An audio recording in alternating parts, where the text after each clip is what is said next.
नाज़रीन मिठियाणी में अवां खे अपडेट कंदा हलूं। रिपोर्ट करे विया ज़वार सैयद ज़ुल्फ़िकार अली शाह।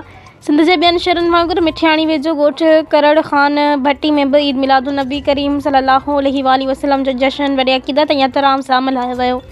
हिन रूहानी ऐं ईमानी इज्तिमा में सभई माण्हुनि शिरकत कई, जिन जो जज़्बो ऐं सुरूर क़ाबिले दीद हो। रैली जी अॻुवाणी मक़ामी अॻुवाणनि शेर अली भट्टी, अब्दुल जब्बार भट्टी, अब्दुल रज़ाक भट्टी, अब्दुल हफ़ीज़ भट्टी ऐं आशिक़ अली भट्टी कई। महफ़िल जी शुरूआत क़ुरान पाक जी तिलावत ऐं नात शरीफ़ सां कई वई, जंहिंखां पोइ मशहूर सुन्नी तहरीक अॻुवाण हाफ़िज़ अब्दुल गनी पंवर सरवर कायनात हज़रत मोहम्मद मुस्तफ़ा सल्लल्लाहु अलैहि वसल्लम जी शान में पुरस्रार तक़रीर कंदे महफ़िल खे झुमाए छॾियो। प्रोग्राम जे आख़िर में आलिम इस्लाम जी सलामती, इत्तिहाद ऐं अमन लाइ दुआ घुरी वई, जॾहिं त शिरकत कंदड़नि जे महिमानी नवाज़ी लाइ शेर अली भट्टी पारां लंगर जो ख़ासि इंतज़ाम पिणु कयो वियो।